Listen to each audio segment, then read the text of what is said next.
Hi, I'm Jim, And I'm Audrey, and we both love wine, but we have some different views. which is why this series is called His And hers. Wine.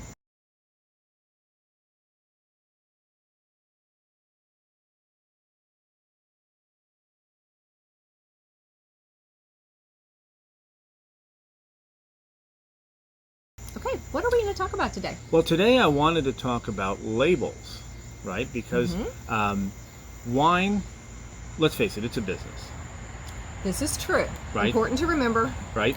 And there's a lot of labels out there, Yes. right? And so if you're a winemaker, In the wine business. in the wine business, that label is really your primary way of getting something, some kind of information out to the consumer that convinces them to buy that bottle. They got to get your attention. Right? I mean, you talk about It's true. judging a book by its cover. That's all you get. A lot of bottles on the shelf.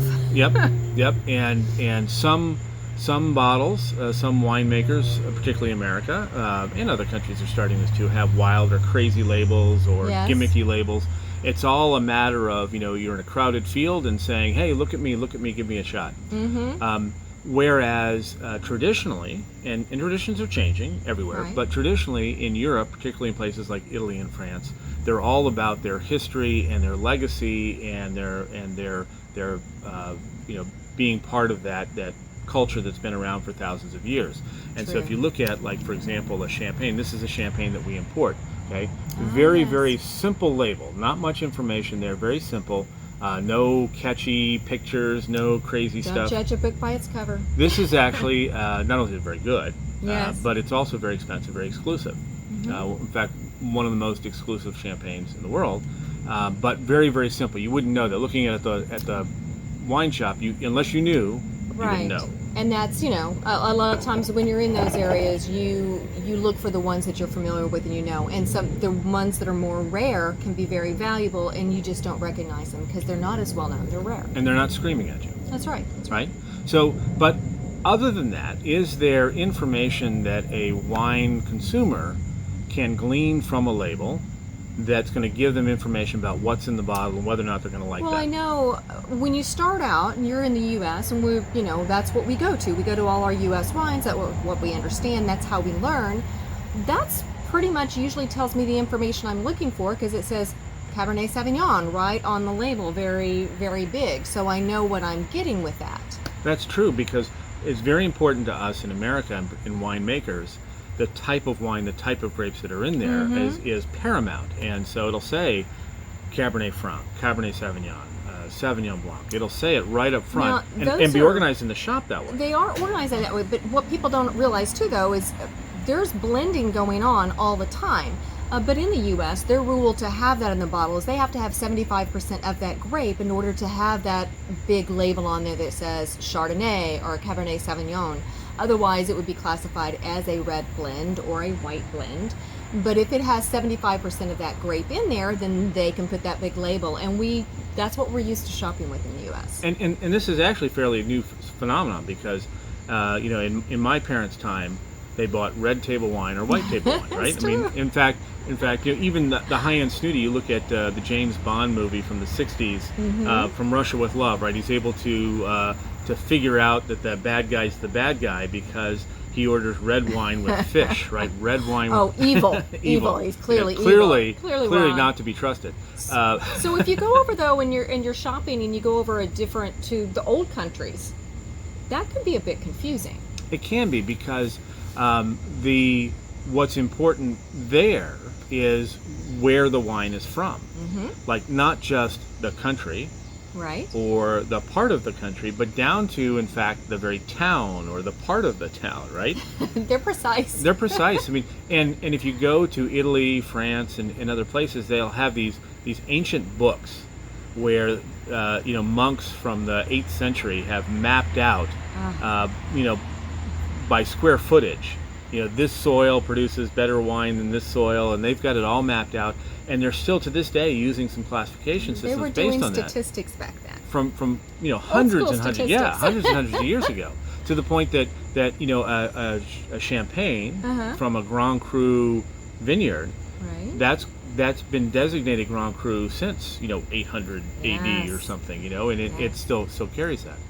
So when we're looking at foreign labels from other countries, we need to look at them a little bit differently than U.S. labels. I brought you an example from France because we had talked about this before. I love a Sancerre, and I refer to it as a Sancerre. You can see that. But you see how big Sancerre is on the label?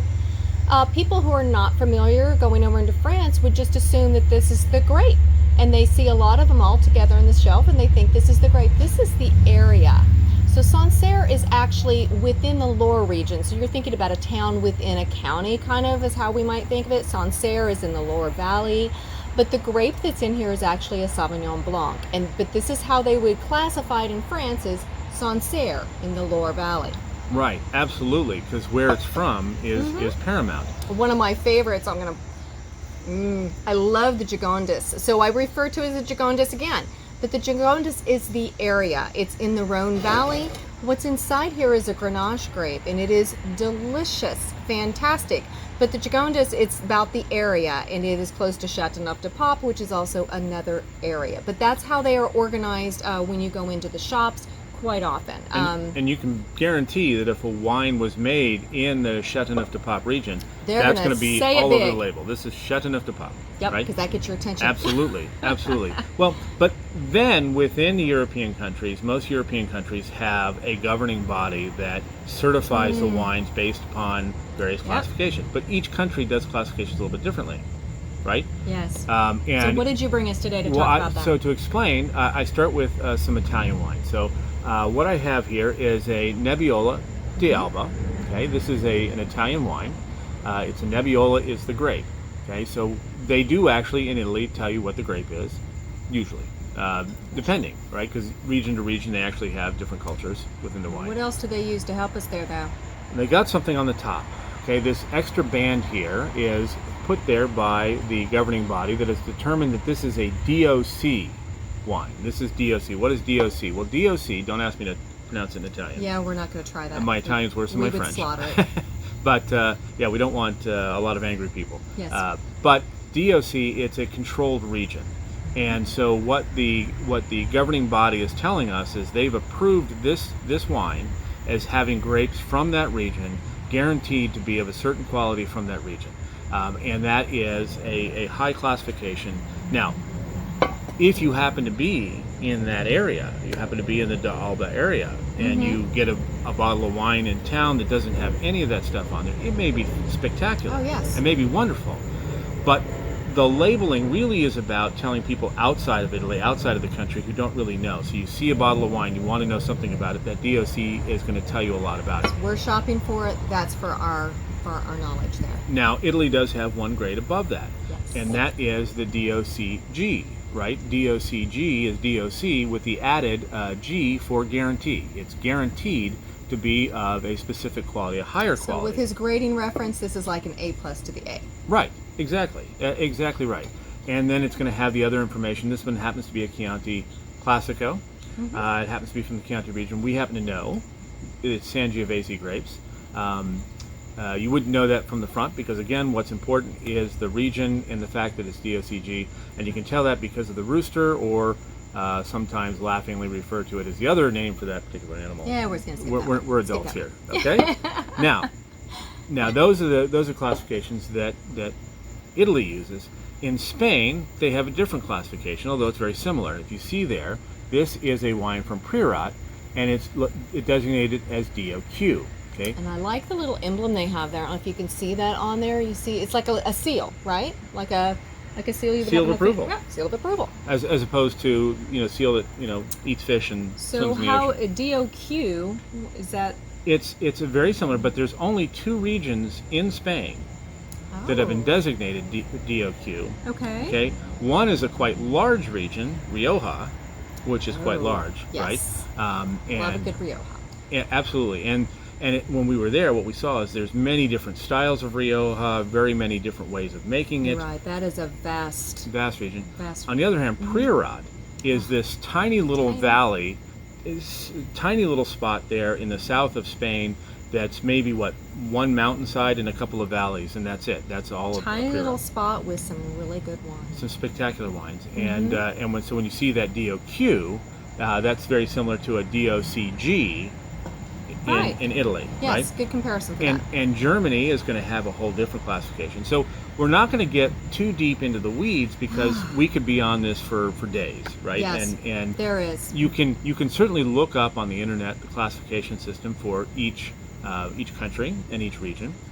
We're going to do, as we go through and do episodes on Italian wines and German wines and what have you, we'll talk about those qualifications and those classifications.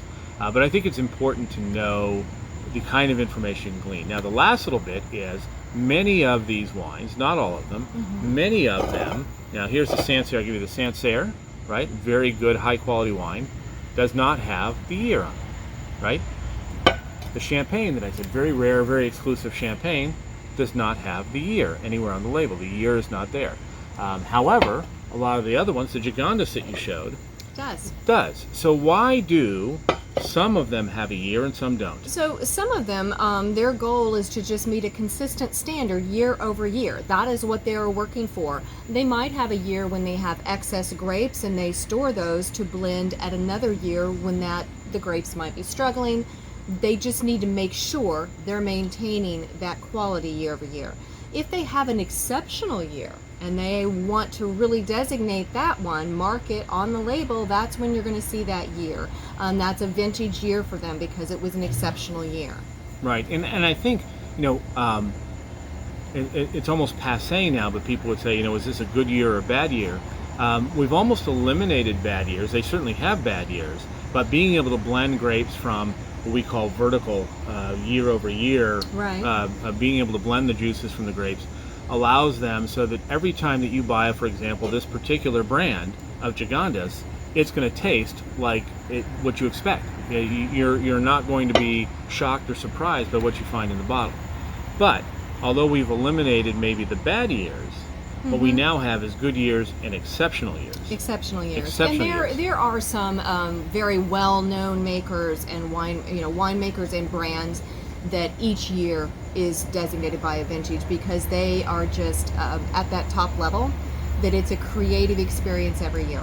And those people, those buyers, for them it's a different type of marketing Yes. experience. Like, ooh, I want to try the 2017 versus the 2019 and compare them. How do they? Exactly. How do They're they turn out? sought after, and people want to have that experience of tasting. So they do have a designation each year, as opposed to the people that are producing on a larger scale and wanting to just hit that standard every time. Right. But remember that it's all about a wine producer who's anonymous to you, and you're anonymous to them, and they're trying to convey something about what's in that bottle and enticing you to give it a try. Yes. Right? They want to get your attention. And you can see when you start looking at the labels and looking at the information that's on there that there's actually quite a bit that you can use. There is, and I'm okay with following some of these flashy labels that took the time to get my attention. I know you think some of that is a bit gimmicky, but hey, if what's in the bottle is good, you don't need to scream at me to try it. yeah. I know you kind of give me that look if I bring something home, and a little skeptical. And it's got some kind of almost dirty name, and it's got I'm a little bit more adventurous crazy about that pictures on it. sometimes. I want the Yeah. nice reserved. Like Yes, you don't know this is good unless you know, and if But you know, like that standard that's met every time that you're expecting it. So that's true. That's true, because there's always a danger that you have one that's fantastic, and then you go back and get that same label later, and it's not as fantastic, and suddenly you're like, oh, I don't like this wine anymore. You don't buy it anymore. I like the risk. I want to experiment all the time. Yeah. All right. So what are we drinking today? What What are did we you dr- experiment with? I actually am trying a Virginia. We're here in Virginia. Love Virginia. Yes. This is a local wine, and this is the grape that saved the wine industry worldwide. It's Norton by the Horton Vineyards. It's a You're going to have to tell that story completely when we talk about when Virginia we talk Virginia wines. We'll have to, because it's yes. It's a great story. It's a fantastic story. But the wine made from it, this sort of vineyard, this small vineyard in Virginia, extremely reasonably priced wine. Yes. But I love it. It's just fantastic. It's delicious. It's got so much earthiness and flavor and body to it. What Norton doesn't have, and we'll talk about when we get to Virginia, is it doesn't have a lot of tannic structure, but it's got deep, rich flavor, and I love that. Yes. What are you drinking? We are on our everyday wines today, and I'm sitting here trying to reach mine. But I'm on a cava today. I can't get the bottle, so just tell you. This is my Rondell cava, And it is my great everyday just refresher. And like I said, cava, sparkling, it can go with anything, any day, anytime. You don't need to be celebrating somebody's anniversary. You don't need a to break reason. out the bubbles. Sometimes you just want some bubbles. Sometimes you just want some. All right. All right. Well, cheers. Cheers. Just remember, it doesn't matter what your view. Just enjoy.